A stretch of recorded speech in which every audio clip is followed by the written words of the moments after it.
Hey guys, and welcome to Top 4 here in Bochum, right at the business end. And we've somehow managed to avoid featuring a player that chat have been demanding all weekend. Exactly. So we've decided we'll give you what you want. The defender of the North American International.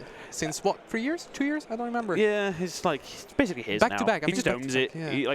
It is. It has his name in it. Yeah, he doesn't even take it back with him. Yeah. They're just like, oh, just keep the no, trophy. Just like, we're not going to add another name.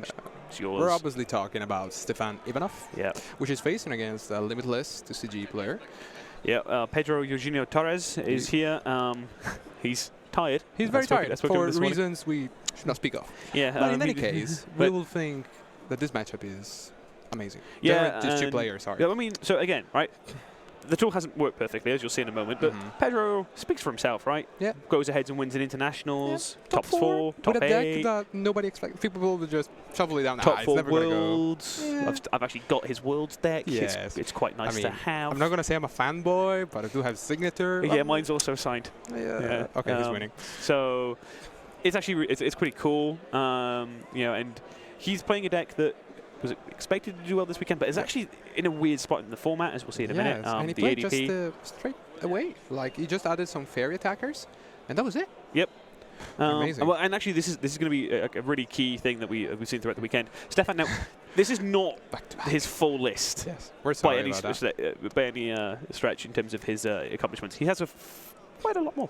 Yes. And the difference is that for some reason he can't find them. But these are the big two. Like, if we're going to find 2 results, I'll take these 2. This does not mean that the others are small, because we are talking with a regional winner, and like they just always scored so well. Always brought interesting decks. Like, he just brought the Quacknag. Yeah, well, he's someone who, when you talk to him about like the format, he sees things differently to a lot of other people, and he is a very creative player, and he finds other solutions to the things, as opposed to just like the default kind of format. And he kind of looks at the format going, well, there's actually this space here, like this role that we can take, in which you can go through. And yes, absolutely, he's one of those players similar to Torres. They are so experienced. Like, you can talk with them Pokemon, but you will not be understanding half the things they're saying. Exactly.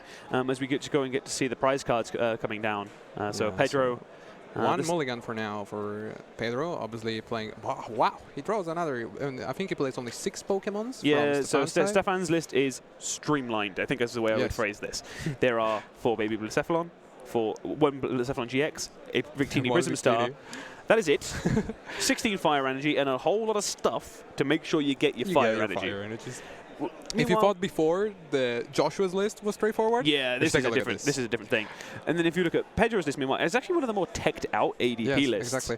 For example, he plays the Mimikyu, the fairy one, to deal with, for example, Tina Champ. He plays Alolan Ninetales from Team Up, which has the Safeguard ability, I think it's called, and that ability just makes you immune from GXs. For example, Gardevoir, it's very good against that. So let's see, we're getting into the game. Pedro goes first, starts with a Jirachi, perfect start for him.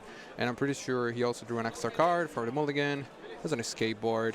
And interestingly, Pedro plays Lilies for setting up. That's one thing that has kind of dropped down. So there was a long discussion that I was part of about the correct supporter in ADP. Yes. About Cynthia versus Lily. Yeah. And the conversation revolved around, do you think you need things after turn 1? Right? Because if you all you care about is getting your energy attachment, so like metal, water, go, Lily's correct. Yes. If, however, you're playing one of those lists that had like higher Malolana counts to like for the mirrors sort of thing, then actually you can argue for Cynthia, because if you Cynthia and Caitlyn a couple of times, you have a massive hand. Your Lilies are useless. Exactly. At least sometimes you might go, well, I need to dig. I'll just have to hope to Cynthia into it. Lily's always been like that. Like, this turn 1 supporters drop until 10. You can draw you massive amounts of cards. And I think for a deck like ADP that needs those first 3 turns to go as smoothly as possible, it is the correct card. Yeah. And obviously Pedro has detected that. He said in his article on Limitless TCG that he loved ADP, the way it was working. It's a streamlined deck. Obviously, it's still the same thing. Attach and pass, attach and GX. But at the same time, it's just strong. It has good matchups across the board. Against Spas, it's good, and also against tag teams. Yeah, it makes a huge difference in that he's actually able to kind of smoothly go, done, and off we go. And then it's also just an easy... It's also like one of those decks that it's an easy deck to pilot for the most part. Obviously, Pedro plays it extremely well, but there is a certain amount of kind of predictability to your first few turns. You obviously have to get there, and you can map out turns afterwards. But it does mean that in a long tournament, the ability to go, okay, I know what my game plan is. I can breathe, kind of take my time about getting there, and just go from there. Unfortunately, his game plan here has to be a little bit different. We saw this earlier on today. Gosh, again, still Torres, and that was very close. Yeah. It came out to the tie, which was favorable to Torres because he needed just one more point to get into top 8 for sure. And, well, unfortunately for Joshua, there was not enough time. 50 minutes when you play a single-price attacker decks that needs sort of some setup. And there's always shuffling involved. There's always, like, looking for your deck. That's going to take up time. There's things in PTCGO, for example, that are not considered. But in real life, you need to consider those. And it's actually something that just slowly but surely Pedro was able to do in that last round was go, right, okay, to get the KO, you need big hands and like combinations of cards. If I stamp you at the right times to like a 3-card hand, well, I can probably dodge a turn. And if I dodge it one turn, I might be able to catch back up. So we see the rainbow attachment to the ADP. That's all you want. Jirachi in the active position, having a little nap. Still napping. And Stephane instead, look at that hand. Fire and welder. What more do you want? That is a lot of fire and welder. Yes, exactly. He has 2 welders, 2 fires. Obviously, I think he's threatened by a knockout on turn 2, even if he doesn't find another basic. His prizes as well. It's just one gust effect, basically. He did find also another Blacephalon, so he's like anti-donk. And I think for turn 1, we could maybe see a knockout on this Jirachi if he feels like that's the correct choice. Well, this is actually a really interesting point because this actually happened in the earlier game where Pedro was on the stream of going, look, I play counter game. And he actually said this to his opponent between games 1 and 2. It's like, look, I'm playing counter game, which means that if you take a knockout, which you don't need to take, like this Jirachi's not, like KO on this Jirachi is not helping you win. Exactly. Necessarily. So if you KO that, I'm going to go counter gain, attach, knockout. Yes, and in this case, okay, it's not a donk, but it's risky because that would mean ultimate rate, turn sure, and he took also the Guzman Hala. Exactly. So it basically gets to the point of going, well, we are now in the position of being able to go, right, okay, 1 prize down. If we can run you out of attackers, because the deck doesn't have any way of recovering the Blacephalons once they're gone. Exactly. So if you don't get your knockout value for a Blacephalon and 2 energy attached, it's actually kind of annoying. It is. And Stephane, right now, is doing the right thing. Not taking the knockout on the Jirachi means no counter gain. No counter gain means that the Cephalon will stick there. And if Pedro goes up and use the GX, which we see him to not do, I think he did it just 1 game before, but he knows that's not correct. Because the GX will not probably need it, because eventually Stephane will run out of resources, you will be able to stamp him. All you want, to be fair, is having 2 GXs set up on the board, 2 big boys that will survive, all this damage from Fireball Circus. And it's actually, we saw this happen earlier on, like the obvious, like the like level 1 bit of thinking for this thing is going, well, if I GX attack, then he's a 2 prize deck. I can like race him, but we know for a fact that the weakness of ADP is if between your GX and actually getting your ultimate ray off, you get KO'd, you basically lose like 3 turns of setup. Yes, exactly. And have nothing to show for it, other than you do 30 more damage, but you were KOing anyway. Great. Let's see if Pedro wants to go for it. He might just attach and pass. It's pretty hard for Stephane to pull off also the catcher next turn. And obviously this will enable the counter gain from if he knocks out that Jirachi, so he can then commit another energy somewhere else, which is always helpful, especially in these matchups. So Pedro is just saying, listen, I already have 1 damage on this. It doesn't matter. You can still beast energy me, and that's going to save you 1 energy. But, actually, Stephane does not play the beast energy. He doesn't. So that's the thing, is that it actually makes the numbers weirder. Like you have to you always have to have your 6. You can't get away with 5 and a specific one. I actually really like this Chaotic Swell because we've seen before that this is basically the aim is to try and stick the Heat Factory or Ultra Space as well. And trying if the Heat Factory sticks, it means it's so much easier to like race through the list and get to the point of going, whoops, I've won, because you just draw Crystal or Flint. or 3 fire, and you're like, right, pop. He went against Jesper right now, which was playing PG out of control, and Chad might be asking, how did he win? It was because Jesper had his stadiums removed, and he just sticked. Well, Heat Factory, and they cannot remove it with Faba, so yep, at that point, it's impossible to get the hand block in, and they have enough. It's like having a free Zoroark, but stronger, actually. So considering you're playing 16 fire energy, and, well, we know Stephane for his Zoroark plays, so I'm pretty sure he always likes to draw cards by discarding some others. So if anyone saw the judge come over and have a word there, it was actually just ask Pedro to stop shaking his leg. Yeah, because it was moving the camera. Right. There's a few players who do that, but we're on like a kind of floaty stage. It's kind of weird. So those players are excited. Though. I like that. Split the energy and just pass. Yes, it means that the custom catcher doesn't actually get anywhere. We know he has the counter gain in hand, so he can just go counter gain, attach, and get the response KO. Honestly, would you have thought of that if you were playing right now? Would you have thought of that? No, but there's also I really like Stephane's attachments from last turn. Right, he welded to the active and also put one on the bench, which meant that if Pedro takes a KO, he only needs to weld a 2 energy in a turn to set up a second attacker. And as soon as he gets to do that, then he's kind of off to the races because it's ADP into ADP KOs. Let's go. So we see it greens.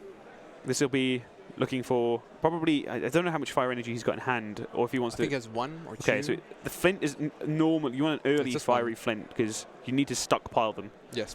And let's see what he goes for. He does eye up that fiery flint and maybe a catcher because I think he has another one in hand. Well, if you have the other one in hand and you think you can get there this turn, you do it. Torres might respond with a stamp. He does play two reset stamps. Yeah. Himself, and Ivanoff plays only 1 reset stamp on his side. So I think the one that can go for the hand control is definitely Torres. Yeah, and it'll be a stamp. Now the Chaotic Swell's in play. The Heat Factory isn't going to stick. The Ultra Space can be played. So Stephane's playing 3 copies of Ultra Space. Can, in theory, bump the stadium and then just leave the space there for Heat Factory in the future. But it does make it another turn's worth of investment because you can only play 1 stadium per turn. So obviously Pedro right now is eyeing up the board, and he still looks pretty confident because he knows that Ivanoff can look for more Blacephalons. Obviously, you do not run any other card except than Ultra Space to get all your own basics. You need to draw, for example, the Victini, and that usually happens because he should come out in the late game. I can only assume Pedro's leg is going again because the camera is wobbling. Yeah, well, it's something automatic, you know? Yeah, some people do that. It's like a nervous energy kind of like twitch the leg sort of thing. As Stephane goes ahead and grabs himself 4 energy from his deck. Yeah. Fiery Flint is actually a weird card. This is a deck that a lot of people would like to play, but Fiery Flint's a weirdly expensive card. It should come out at a promo, I think, sooner or later. I think it is at some point. But I think. But when? I need it. But because it's Dragon's Majesty, it's like a weirdly expensive cheap card, as it were. From the mini set, it's always like that. And Ivanoff, I think he's... Attach. Really Blazer? I don't think so. Blaze is risky. Yeah. Well, if he knows his prizes, obviously counting 16 energy, sometimes you don't do that, but this is a high-level player. He probably already knows. And in fact, he just says, like listen, go. This game, I don't know where it's going, but I'm pretty sure knocking out here is not going to bring me any good. So, Deji Raffering in the bench. Do you think Torres will use it at any point? I don't really think so. The only thing is he'd be looking to lost zone of energy, and there's 16 of them. Yeah. Lost zoning 1 and then getting KO'd in response, that's not really worth doing. Could be interesting though, because if Ivanoff is just playing this long game, then Torres might just say, okay, listen, I know what you're doing, but what if I start removing those energies you're gonna discard? Because at some point they're gonna be there. And obviously true energy is not too relevant, but maybe in the late game, those Fire Crystal will fetch you less energies. But we'll see about that. So Torres right now, Symphonic Catalin, I don't think he has any targets for the Symphonic. Oh, maybe he had a Guzman from earlier on. Oh yeah, Guzman Hala. So now he's at the point where maybe by attaching to the other ADP last turn and not being attacked means that he's actually going, well, okay, can I get away with... I don't want to be the aggressor here. Yes. But really speaking, if he'd been aggressive last turn, he could take a KO on the active Blacephalon, set up the second. And we've seen Stephane doesn't seem to have outs to another basic right now. Exactly. And with the fact that he has the Chaotic Swell in play, he's not playing any search that he can use. Yeah. The Chaotic Swell will just kick the Ultra Space immediately, so he can't search for anything. So had he been aggressive, it looks like Stephane could have actually been benched out this turn. Exactly. Maybe Stephane also, probably he will welder next turn, drawing 3 cards, and if in those 3 cards there is, at the moment, all of his 6 Pokemons are in his deck, so that means if he actually draws one out of the welder, and we're actually going to see the IDP going into the active. Yeah, so I think at this point he's going, okay, he's taking the initiative. Let's go. I love it. Let's GX. Like, are you telling me that you don't have a way of getting all these energy? Because this is actually one of those decks. So hand tracking is because you reveal so many cards of what you take, right? Counter gain. You can kind of do in Pokemon because by kind of going, well, okay, I've seen you take 4 fire. I know you must now have 3 fire left in hand. Well, that means you still need another 3. You don't flip, blah, blah, blah. And GX, Altered Creation GX for the full effect. So I guess Pedro has worked out that it's maybe safe, but top decking of greens makes it... no, he drew the Blacephalon GX. He interesting. got the green before, which means that now, getting benched out is not an option. At the same time, the Blacephalon GX may be threatening. He discarded B-String before. I think he runs, 2 copies of it. So if that other Blacephalon sticks and the Blacephalon GX gets charged up, that's going to be problematic. Yeah, and so we see a Fiery Flint, basically the card you always take on greens because you get so much value from it. Early game, you're like, well, you know what this hand is missing? More energies. Yeah, you want to accumulate it all in hand, throw it all in the discard, then get it back again with double crystal is enough to take the KO. Do you think Stephane, because Stephane does not run any way to remove the Chaotic Swell, which is an amazing card. I said before, I think it's the best stadium in the meta right now. Probably Power Plant is still there. But will it get a stadium to counter the Chaotic Swell? Does he know if Torres has another one? Well, I don't think at this point it's necessarily worth it, right? Like, you know you're going to get stamped, but if you actually have the board... Like, you already have the Blacephalon. Like, if you have the second Blacephalon already set up, then and at this point, if Pedro takes a prize, he activates B-Strings. Yes, exactly. So it's kind of like, okay, maybe I can get away now without actually just, like, kicking the swell. Ivanoff, in fact, was eyeing up a B-String. I think it's the last card of his deck. He brought it there because he knows if that Blacephalon gets enough energy, he's counting. He's eyeing up that Blacephalon GX. And there it is. There's the B-String at the end. He's going to take it. Or maybe Rena as well, because Rena fetches you actually that... that big string. What an amazing card. Rosa, sorry, that's the Italian name for it again.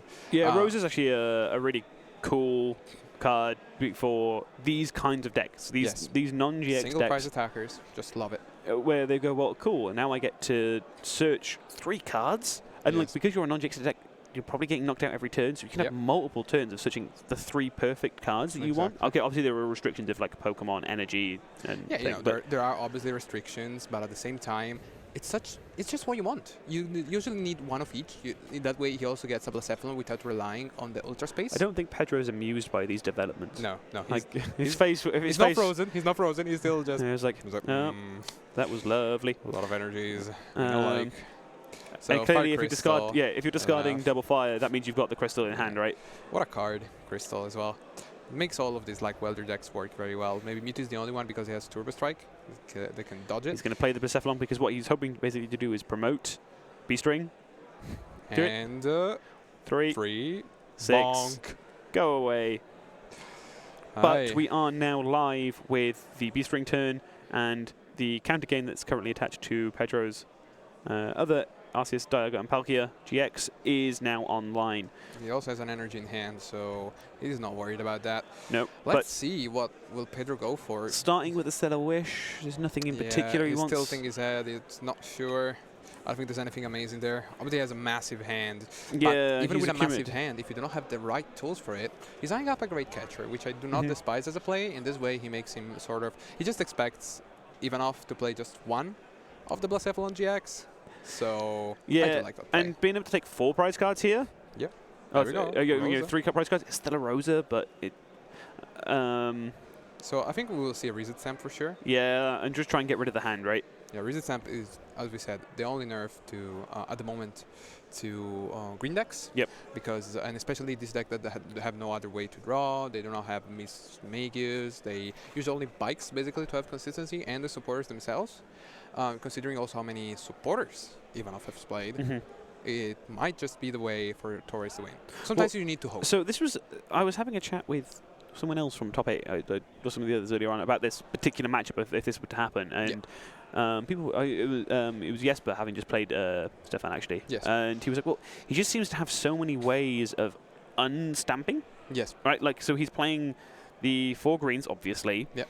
He's playing 4 Acrobike. He's got the Rosa, which is now in discard. Yep. But he also has 4 copies of Pokegear, Heat Factory, which is out right now. Like, there's lots of ways of drawing or finding cards if he needs them. Indeed. Or, like, at least finding the greens, which is what he really cares about. As we see, Pedro promotes his Arceus, Dialga, and Palkia to the active. Stamps. And reset stamp. There it is. Let's see what Ivanoff draws out of this. This could be huge.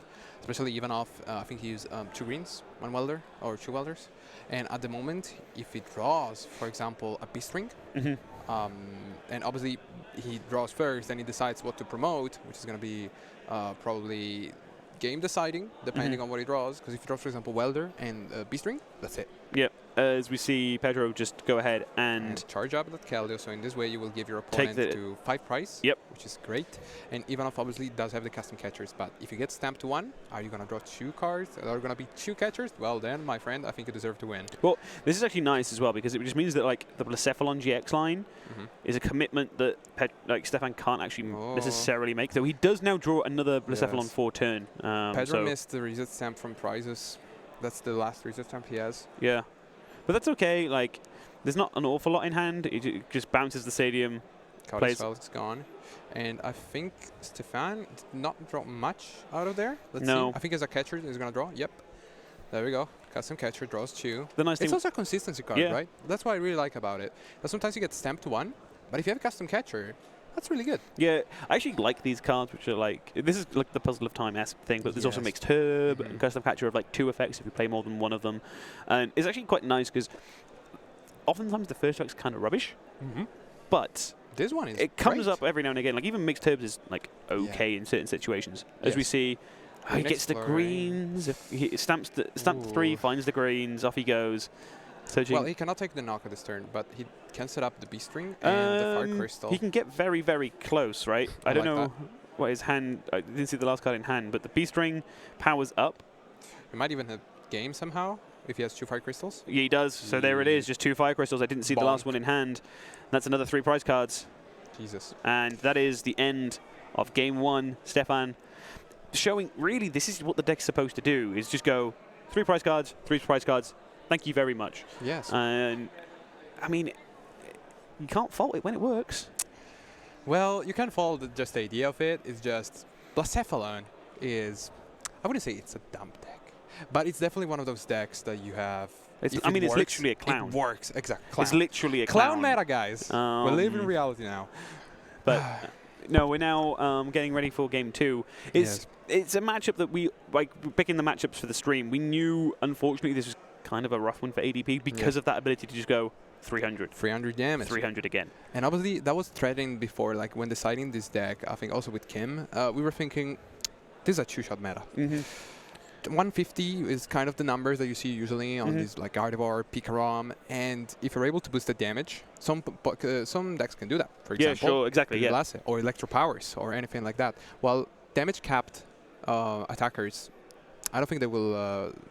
They will not do so well. No, and it's just that ability to like you can be flexible as well, right? So if you're up against other decks with lower HPs, it's not as if you're doing 300 every turn and having to like waste a load of resources doing it. Indeed. You can just go, okay, I need 150 now. I need this, and you can just kind of taper your deck. This is actually something a lot of these one-shot decks kind of do. They waste damage as much as you can't. You take the KO, but it's just like sometimes it might be do 300 damage and discard 2 energy. You're like, well, I don't actually want to do that. It's not the cleanest way of doing things. And this kind of decks also do not suffer. For example, other types of decks suffer a lot from Omastar, for example. These green decks because you need reliant on Fire Crystals, Fire Flint. Oh, yikes! That is a triple Lily. And triple Lily. He does play other supporters, but literally, what do you want to turn 1 except I mean, Lily? this is your dream, right? You want to go and get yourselves a turn 1 Lily, and well, draw all the cards. It's quite unlikely with 3 of them prized. So we just received an update from the other game. Brennan seems to be winning 1-0 against Kim. So we'll see how that goes. We could have a Blacephalon final, really. Clown meta at its finest. Sorry, I just had to mentally brace myself. Mentally prepare for that. Because you're casting. I'm not casting that. You are. Okay. Good luck with that. Hey, Fireball Circus. Yes. And actually, the other version is the Birds version. Yeah. Which is interesting. It requires more setup. But once it's set up, you can't stamp it. But then both of these decks aren't exactly playing high counter stamps. So it's not very likely. Let's go to the main game since the players are going for it. And look at that. The Vulpix start. It hit for weakness. But I mean, it does. It does technically hit for weakness. But is that enough? I don't know. No, it's not. Yes. So he plays Switch, goes into the Jirachi. That's That's great. Like Jirachi turn 1. What a card. I love Jirachi. Yeah, so Pedro is playing the a 1/1 line of this Vulpix and the Alolan Ninetales, the fairy one from Team Up, which has got the safeguard ability. Which is not going to be helpful in this matchup. No, but it's actually super, super good in like so many other matchups. Garchomp as well. Well, you basically auto-win those. If you can just go... Guardian. Okay. Well, you have no single players attackers, do you? Well done. Exactly. They can Lugia it, but then it takes a lot of time, and you're still doing 80 damage per turn. I think that's the damage it does. I mean, against things like Giratina, they technically had the Stephane. Yes, to be fair, yeah. They need to get to free prizes. In any case, Pedro right now is using the Tack Call, and he's getting that ADP. Probably, I think he already has the energy attachment for turn, so he can, knowing that he's looking for his deck, and probably realize that free lilies are not there. Yep, so Guzmahala guarantee him safe. So beautiful. Such a beautiful card. And Pedro, I think he will go for the same game plan. Maybe this time not GX, because at the same time the Blacephalon does not get knocked out in one hit if you do not GX. But it's so threatening to just put the ADP before. You saw what happened, that it just got knocked out right away. Yeah, so gets underway with the Guzmahala in hand. A lot of energies. Yep. Stellarish. May as well.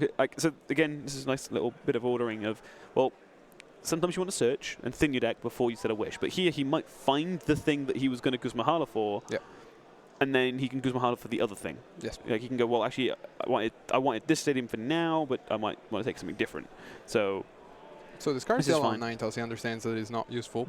Yeah, he just started the... I think it has free retreat, right, that Vulpix? Really? With ability? Retreat? It might be. Maybe. No, I think it's switched before. I think the ability is that it has like bench barrier for itself. If it has... Well, in any case, discards also the fairy. Will not need it. The Mimikyu will not attack, I believe, since you have no fires to discard. And at the same time, the Ninetales will not attack. So we'll see actually Chaotic Swell turn 1. May a donk happen? Well, this is well, it's unlikely, right? Because he has 2 turns to not draw, to not drawing out, and even the 1 Chaotic Swell could be like stadium of the stadium, and get away with it. So playing free of the Ultra Space really helps on that department. So it looks actually for a Keldeo. Interesting. He still has the ADP in hand, and the Keldeo is a pretty good attacker just for the fact that it gives 2 prizes. Yeah. So this is just going okay, right? The ADP gives too many prize cards too quickly. I'm going to have to go for, like, my backup should be a 2-prizer if possible. It also means then you have to align the stamp to 1 as opposed to going to 0. But obviously, Stephane, having started the GX plus Cephalon can just use its GX attack this turn and just discard a prize card. Yeah, which is always helpful. So this means that like to go into the 3 into the 2 doesn't actually matter. In fact, Pedro did not bench, and he is pretty smart. Ivanoff is just running. He's got something in hand. Yeah, he is looking just for more fire energies, and he just straight away played those. What else does he have? Yeah. That looks like it's like with the speed at which he played that looks very much like my hand is good, and I'm just going to commit to this line. Exactly. It's either really good or really bad, and Torres is just laying out his card, saying, well, let's see what's happening here. Stephane is also looking for his deck very carefully. Obviously, that's one of the things you always need to do, guys. Take those like 2 minutes at the beginning and just go for your deck, because that's super helpful. You actually don't have more time, but people tend to use a little bit more time on the search. Exactly. So it's one of those things that, you know, people do. And it's not completely correct. So 4 more fire energies. Yeah, all in hand. 2 already in the discard. There's a 5th. That's all you want to see. Welder 2 energies on that Blacephalon. Okay. Cross free, Heat Factory, and Ultra Space. So you could actually do what you just said. I'm not actually sure you want to do it though, because like you'd have to waste your Heat Factory, and that just makes you worse to stamp. But then at the same time, he has actually prized one of his Ultra Spaces, so he kind of needs one immediately, and he still doesn't have one. It's a sacrifice. Yeah. We need to make. So what we might well see here is just go, well, do I attack? Do I just take the prize? Go behind. Okay, I get hit by 150, but I can survive that. If I weld or attach next turn, taking 3 prizes, it's actually good. Yes. So his thinking is like, I don't like this. How many cards? 6. And I don't think he will take the knockouts. But at the same time, going under in prizes, it's going to mean next turn, the counter gain is going to take 150 damage. Not the knockout, but still some relevant damage on that Blacephalon. So let's see. Also, I think he has another welder in turn, so he could bait out the ADP. Yeah, this is my point, is that I think he can actually hit the 6 energy discard into the ADP next turn with attach welder. Oh, I told you. Welder attach is the better ordering. So in this case, he's like, well, I can take a prize. Do I even want to? Yeah. Burst and Burn does not do anything, obviously. And it just he's going to pass it. Not even going to Burst and Burn you. Well, he wants to do that, so in the event that Pedro decides to go into the Keldeo or something like that, he can go, if it's Arceus, if it's the ADP into Keldeo, he has the out later to take the single prize, and he doesn't stamp himself to a lower hand size. So Pedro finds a Malonana. I think he had no switches in hand, so that's really good. He can go on, and if he wants, Altered Creation Jax. Is that good, though? Does he know that Stephane can next turn knock him out? So this is the other thing, is there's a little bit of disguise going on here, right? By like just weldering and then passing, effectively, by just going welder pass. It's really a it's kind of signaling, well, my hand might be a bit dead. Maybe you have time to go and do that. Oh, that's nasty. Let's see. Also, Pedro could just put on that Keldeo on the active and say, well, do something now. Because Keldeo blocks everything. Oh, no, he's going for it. Oh, he flipped the GX. Okay, so you know that thing I kept saying is bad for ADP, where you get 300 the turn after you GX? Yes. I think we're about to see it happen. That's going to be very hurting. And I'm going to be honest, it's quite painful. Yes. Also, Stephane drew Rebel Zeppelin for turn and has the Ultra Space Pokemon as well. Oh, my word. He's got it all. He doesn't care. So, guarantees that he doesn't get benched out. I think I'll see it. Right now he has only 2 energies in hand. If he draws another one, or if he has one in the discard, I didn't check, to be fair, because he has a Fire Crystal in hand. That's going to be very, very painful. Yep. He does have 2 energies already, so... Oh, yeah. Okay. Yeah, he's counting. Yeah. Thank you. It's worth checking. Well, oh, he actually goes there, but it doesn't really matter. It doesn't really matter. No. Oh, it's so tense here. So he's 1 energy away. Is there any reason to not do that? I mean... Leaves you without energies on the board. You play welder. Yeah. Does it matter if you don't have any energy on the board? You can just put 3 in play every turn. So very balanced. There it is. I like it. I'll just go ahead, take the KO. Pedro is not amused. Not at all. There's the energy extra one. Skill attachment for turn. We're going to see the biggest amount blown. Yeah. Blacephalon GX. Yep. Again, it just commits. Like here, it's actually fine. Like they go to the lost zone, you can't recover them, but that's fine because you're now so far ahead. Like your opponent has nothing on board. Yeah, maybe 2 turns with the counter gain, but at the same time, the counter gain is prized. So, yep, that's gonna be painful for Pedro. And let's see what he can do more. So gets a Rosa. He has a Rosa, so at least he can search for exactly what he wants this turn. Yes. But what is that? Like, what is he looking for now? I don't know, to be fair. Is there anything that counters super hard Ultra Beasts? Oh, there's a Sceptile. There's a Sceptile, yes. But he's not playing that Sceptile. The super secret stack that nobody thought about. So I just think at this point you're just trying to set yourself back up again, but it's just kind of going to be a slow... just, again, so the game plan is still going to be, can I stamp him? Yes. And also... hope that he has no heat factory in play. Well, he doesn't because he's gone. But so can I stamp him? And actually, Stamp's actually stronger here, having just had the mind blown. Exactly. Because they've gone to the lost zone. Also, 2 welders will be gone. Yeah, there's 2 welders gone, and you can't crystal for anything. Yep. So it's actually a really strong Stamp. The odds of drawing out are actually pretty low. Yeah. Likely, Ivanoff next turn will just... attach and burst GX, which is going to put him in the prize race a bit better. Considering he plays also the custom catchers, it's always helpful to draw a prize because Pedro already has 2 single prize Pokemons. And Ivanoff just looks in a pretty good spot right now. Now that he gets stamped, we'll see what he draws. But even if he draws just fire, that's fine. Yeah, he's okay with that. He's completely okay with it, right? Because he just sets up one of the 3 attacking options he has available, Pedro and they're all doing right enough. So it's going to be it. We'll see the ADP. You know, that End Resolve, it's a really bad card.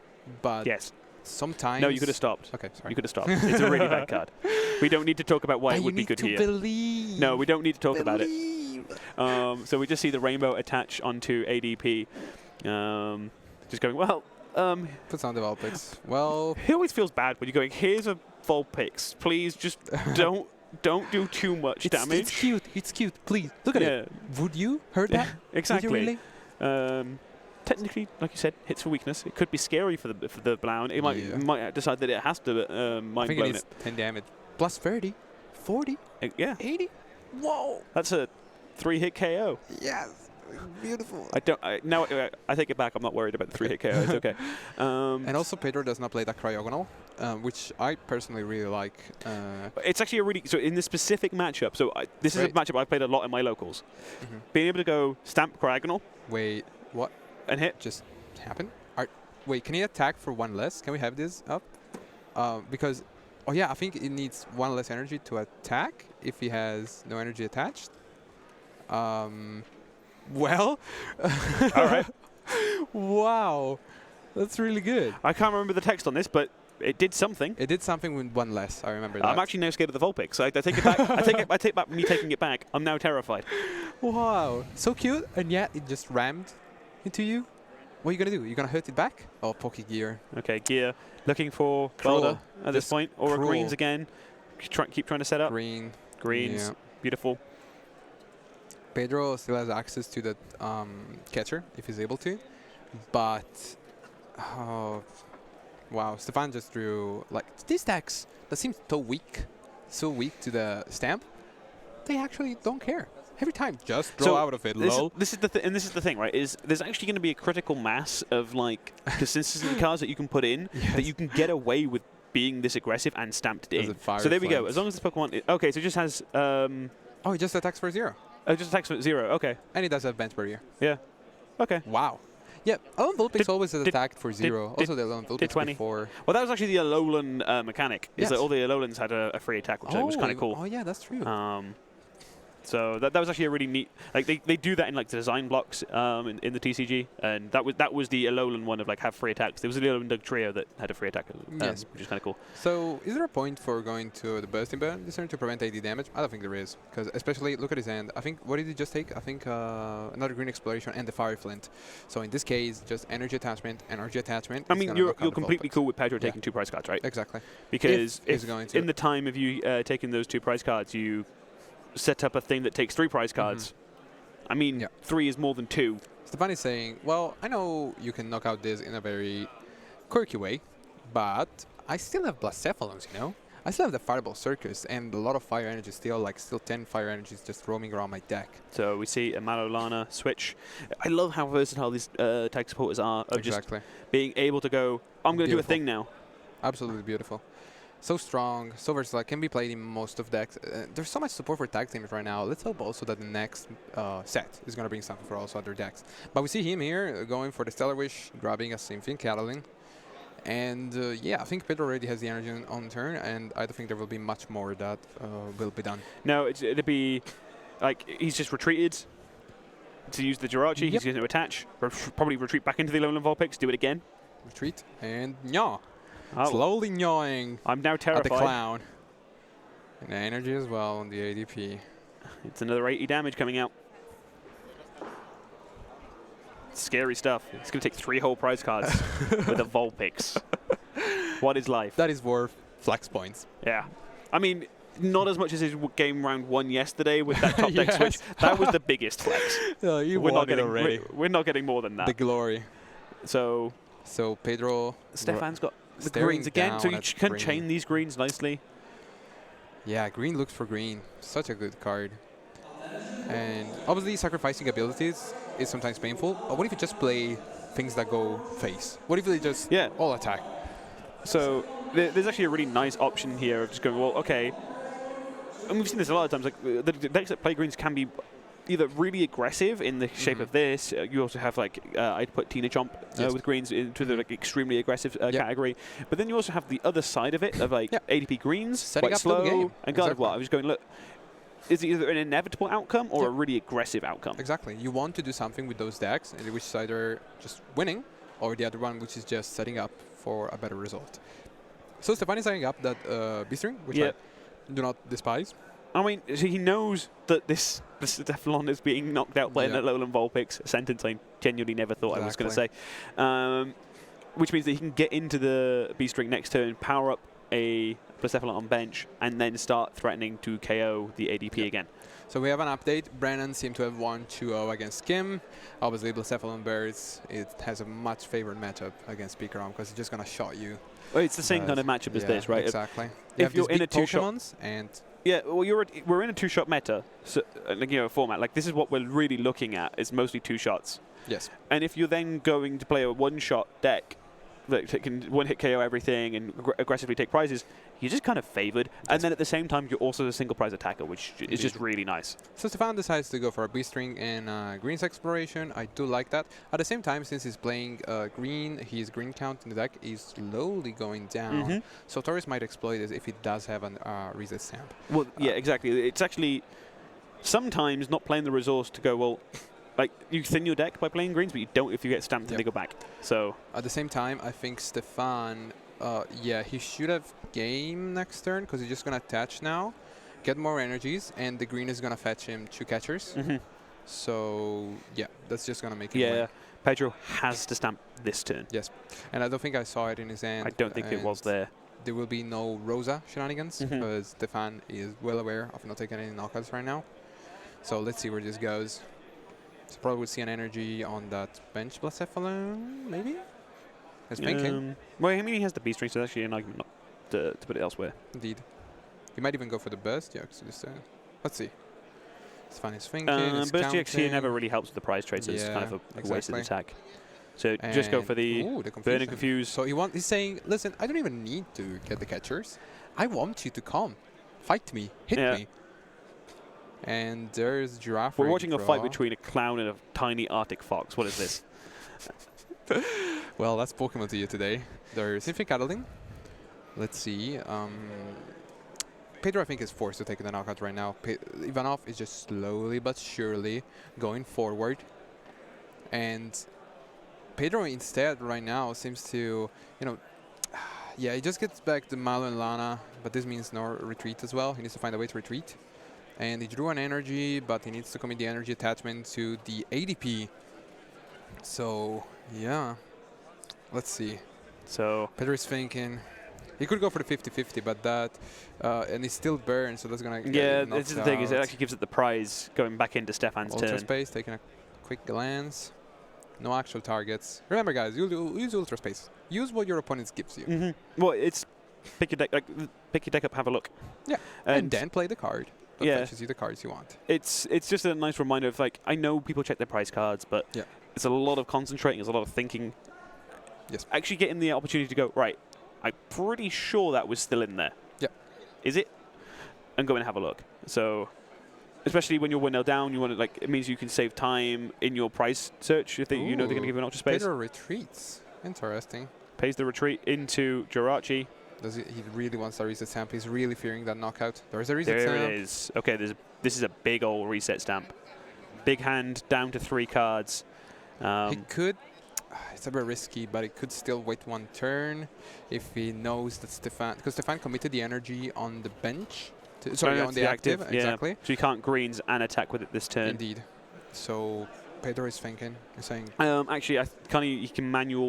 no, he's 1 off if he manual attaches Welders. To do it again with the Mind Blown. Exactly. So he's not quite there yet. So we're getting close with this match. Yeah, 19 minutes left, which means if we go to a game 3, Pedro will have actually little time to win against this single prize attacker's deck. Obviously, since we're in the top, this is gonna mean that players that have the least prize cards actually wins after the free extra rounds after time is called. But Stephane is definitely the one looking forward to draw the most prizes in the shorter period of time. Yeah, it's just going, okay, I'll attach here. We'll make sure we have multiple options. Now the Welder attaches enough even from a Blacephalon. Indeed. If this Blacephalon gets to stick another turn. Exactly. So it's getting very, very close. Yeah. So Stephane used a lot of his Fire Flints, but I think he plays 4. Yeah, he plays 4. So in case even if he gets Reset Stamp and he does draw a Fiery Flint and... he's actually eyeing up the GX counter. Will he draw the extra prize? I mean, actually discard. And... yeah, he realizes that at this point, he's just going to burst in burn on the Jirachi. Not relevant at all, since he's going to hit him for weakness. And let's see. Pedro right now, what do you think he has to do? Well, here you need to take a knockout. Yes. But it's one of those damned if you do, damned if you don't scenarios, right? If you take the knockout, well, you need to do that at some point to win the game. But he also can't afford to, because if he takes a knockout, well, okay, the Vulpix can take the KO, I guess. That's safe. Yeah. And hope the stamp that you hit Stephane with is... And you have to stamp this turn. I don't think waiting is safe. If you stamp this turn... Stephane was very smart to not. Right. Like, this was always the right line to be able to kind of hold it all up. Yes. So, at the moment, one thing that Pedro could do, but he did not draw the extra catcher. He still has access to two Stellar Wishes since he has a switch in hand. Okay, there we go. Stamp. And he could go for a catcher on the back, so on the Blacephalon. And since there's only, I think, one Beastring in Ivanoff deck, because one was discarded, he could technically go for some damage. Yeah. Oh, wow, but he does just find a Codex well. That's actually really nice as well. Yeah. The data factory was I think he's actually... I think Stephane's out of Stadium, so it doesn't matter. Yeah, exactly. So let's see what an Ivanoff, which is generally what is going to decide how this game goes. He's not even going to look at it, which is good. You're not giving away anything. So we'll just play the Chaotic Swell. Please let me pass. And Torres right now still has chance to get one more, possibly the catcher if he wants to go that way. And yeah, energy attachment for Pedro. Looks for his discard. At the same time, this Arxus the Elegant Palkia does not have a buddy to work with. The Ultimate Ray is not going to fetch any energies. In that massive hand, there might be another attacker. I mean, he does seem to have more cards in his hand than necessary at this point. Well, but if there's a combination of them that can help him win, I don't know. To be honest, it's going to be a real tight. Let's see if Pedro can knock out that Blacephalon in the bench, which I think it's the better play right now. What do you think? I think so, because that's the one that's immediately threatening 300 and also prevents the Blacephalon from doing the 300. Yes. So if you can deal with that one, you would prefer it. Ooh, he's going for the I think he's just going to go with the Vulpix and take the KO on the active, right? Yeah, that's definitely the attacker to go with. So it's going to be... Gnaw. Eventually gnaw down the candy. Yep, so he's managed to knock out the Blacephalon using a Vulpix.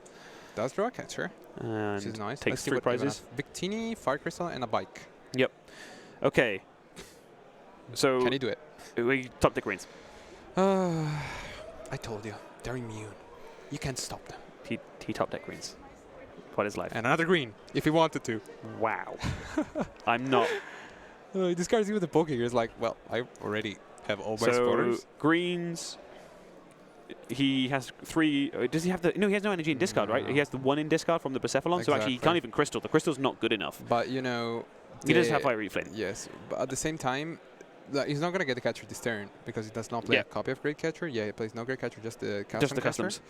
Which means that this turn, he's actually quite slow. Yeah, but at the same time, next turn he's going to win because he has another green. Well, no. If he, for example, so because if Pedro now can retreat in, KO the active one, and if there's no energy on Stephane's board, he can't weld it and green simultaneously. On the Blacephalon in the bench. He can be out of Beastring turns if there's a KO from Pedro. Sorry? You're Beastring this turn if he has. Sure. So he Beastrings on the one in the bench. Yeah, sets it up and gets the Fiery Flint ready. Exactly. Yeah, sure. So in this way, Pedro already played 2 of his stamps, which means that he's actually out. Ivanoff understood that there is. Oh, no, there's 3. He's playing 3. No, he just plays 2, actually. Oh, is it 2? Okay, misread them. So, in the end, this one is the perfect play. It's literally, if Ivanoff understands, even if he knew that he played 4 reset stamp, you still go for this. Yeah. So, Beast Ring powers it up. Yes, there we go. And just goes Beautiful play. You either hit my active, and I win, or I win. Yep. That's it. There's no escape. Kind of a checkmate scenario there, of just going, right, well, Pedro could... I have 2 attackers already. Yes, exactly. So we see the Fire Crystal getting free back he has a couple in there. Only the he only had 2, actually. Ooh. Well, because they had to lost them with the Mind Blown earlier on, right? So there's 6 of them in there. But this means that he cannot actually win, because 1 energy... I thought he had 3 in the discard. No, he clearly only had 2. If he had the Fire Flint and that would be 7 total energies. One goes by attachment and the other goes there. So in this way, he can actually win next turn. Interesting. So he's down to 2 prize cards remaining. The game is still open. Yeah. This knockout. Pedro, right now, even if he by some magical happen. He does not play any single prize attackers. Nope. Which is interesting. Well, this is the thing, is a lot of the early ADP lists would have a copy of like a tramper or something along those lines. So if you have access to a single prize attacker, it could be enough here to go, right, one turn, and then I take 2 prizes, you take 1, and now I'm back in it. So Pedro understands I need to go in. Yeah, like, there's no escaping this. I still, in 2 turns, I win. If Stephanoff has it, that's it. I cannot do anything about it. No single prize attackers. Caldeo, even if it gets set up, it's still 2 prizes, which is enough for Ivanoff to win. And yes, if Ivanoff top decks an energy, I think this is game. But let's see. Yeah, it's so comes down to exactly how many are in the deck. Reset stamp. It's so in this way he's like I mean he's attaching the energy, so reset stamp could give him one more good card. And let's see. It also means like his draw options are like, you know, which are lilies. Yes. In theory, he could play. I mean, he's got like 15 cards in hand, so it's no good. But you know. Yeah, as you said, the lily right now is not doing much. So Kuzmahala just to thin out his hand. That's fair enough. Well, okay, he can rose this turn. Yeah. Because upright. Wait, no, I don't think he can, because it just says. Can we have it up on screen, please? Because I think it says with a KO. If a KO happened, and oh yeah, there was a KO with the Vulpix. I thought it was the Burst Jax. Yeah, no, it was KO'd. Yes. Just with a single energy from Fireball Circus. Yeah, it just happened in the cup, actually. Someone got a game loss because of this. Oh dear. And let's see. Fetching got 3 cards. Thinning out his deck, fair enough. He's just saying, if I do not win this turn, and you deal me some damage with some, I don't know, Blazer Shenanigans or Fireball Circus for lesser damage, I can heal it off with Malo and Lana if I draw it back. And he's saying, Ultimate Ray. That's the damage. Probably moving even more energies on that Keldeo. Please give it to the Jirachi. Give it to the Jirachi. Give it to the Jirachi. Slap the game. No! 7 energy Keldeo. That's not He does like making a big old ADP. It already did this early on. Before the energies were attached in a cooler way, I must say. So let's see. He's clearly just going, right, look, if you've got it, you got it. Yes, I think he has it because he can fetch the Fiery Crystal. Draws an energy. Okay, so Fire Crystal's 4. Let's see. Plus greens. There's at least 1 in discard right now. So is the Fire Crystal. Oh, he has 3 in discard, so Fire Crystal plus Flint would be enough. There's the Fire Crystal. Does he have enough energy? I counted 2 up until now. 3, I think there are. Yeah, I think he's got enough. Because he drew 1. So yeah, that should be enough. Yeah. Let's see if we counted correctly. So double Fire Crystal. Yep. There might be even more energy before. Yeah, there was 1 attached to the Blacephalon, so definitely the rare. So are we seeing the end of the game? Fire Flint. Even though it's the last turn of the game, making sure he gets it right. Victini does go to the lost zone. 3 energies. 3. Does he have it? 1 needs to go to the attachment, but Fire Crystal. He has 1 in hand. 1, 2, 3. And there's even 1 more. Yes. Yep. Let's wait for it. Energy. Fireball, Circus, 6. 4, game. And there it is. Stephane Ivanoff into the final. We're going to have a Baby Blounds mirror in the final. But as we see the 6 energy come down and just go, right, I don't care if you're the gods of creation. Baby Blounds finals. Everyone loves the Fireball Circus. Baby Blounds finals. Yeah. So we'll take a short break because that was the second game to finish in the top cut. So we'll probably be back fairly soon with the final. So stay tuned. Wait 1 moment. Oh, yeah, the giveaway. Yeah. Yes. So we've got to pick the winner for the giveaway. Yeah, we'll have it just in a moment. But in any case, let's keep talking about the finals. Blacephalon Green and Blacephalon Birds. Yeah. Which one do you think is preferred? Well, the greens one is quicker. But I don't know if you want to be... Because neither of them are stamp decks. Like, neither of them are trying to play stamp. So the benefit of having birds in play to make you stamp-proof goes away. You just need to be aggressive and be able to take the knockouts. But I'm really confused. It's going to just be like discard 3 energy, discard 3 energy. So it's a really bizarre matchup. It could actually take quite a while, even though they're very aggressive decks. We actually now have the winner for the giveaway. If you want to announce them. Max Semeador. Congratulations, you have won one of those beautiful promo Charizard. The promo ones so authenticated by PCA. PM quite fairly soon. Or message us, that makes it easier. Exactly. So thank you very much for watching. We'll be soon back with the finals. Yep. And, well, bye-bye. Stay tuned.